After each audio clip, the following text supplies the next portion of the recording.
আমাদের রাজনৈতিক সংস্কৃতি যদি পরিবর্তন না হয়, গণতান্ত্রিক মূল্যবোধের যদি অবক্ষয় রোধ না হয়, তাহলে আমরা খুব একটা বেশি দূর যেতে পারবো না। আমাদের মূল্যবোধের, গণতান্ত্রিক মূল্যবোধের চরম অবক্ষয় ঘটেছে।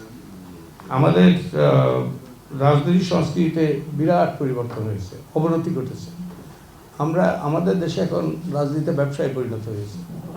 এখন রাজনীতির মাধ্যমেই যে অর্থবিত্তের মালিক হওয়া যায়। আমরা এমন গণতন্ত্র প্রতিষ্ঠা করেছি যেটা টাকা দিয়ে কেনা যায়, এটা কোনো গণতন্ত্রই নয়। তাই আমাদের রাজনৈতিক সংস্কৃতি পরিবর্তন আনতে হবে। 54 সালে একটা নির্বাচন হয়েছিল এই দেশে, যে যুক্তফ্রন্টের সাথে মুসলিম লীগের, এবং তখন আমাদের চিফ মিনিস্টার ছিলেন কে? চিফ মিনিস্টার ছিলেন, মনে আছে? নুরুল আমিন, মুসলিম লীগের। এবং সেই নির্বাচনে তারা কিছু কচু কাটা হয়েছিল। নুরুল আমিন সাহেব নিজে হেরেছেন, তার মন্ত্রিসভার অধিকাংশ হেরেছে। শুধু তাই নয়, সেই নির্বাচনে 2037 আসনের মধ্যে সরকারি দল মাত্র 9টা আসনে জিতেছিল। এবং সেই নির্বাচনে কিন্তু তখন নির্বাচন কমিশন ছিল না। তখন কিন্তু এইরকম আরপিও মোতায়েন হয়নি।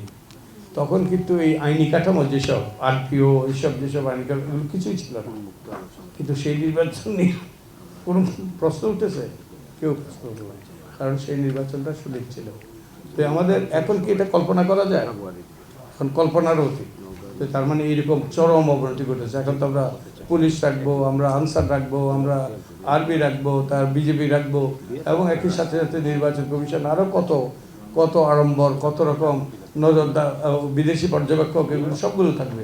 কিন্তু তা সত্ত্বেও বহু সংখ্যা সুষ্ঠু নিরপেক্ষ নির্বাচন হবে কিনা।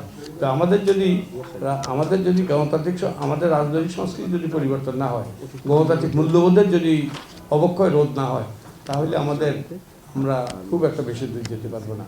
কি মনে করেন আপনাদের, কোনটা জয়যুক্ত হবে? হ্যাঁ জয়যুক্ত হবে না জয়যুক্ত হবে? অবশ্যই হ্যাঁ জয়যুক্ত হবে, ইনশাআল্লাহ। হ্যাঁ জয়যুক্ত হবে, ইনশাআল্লাহ, অবশ্যই।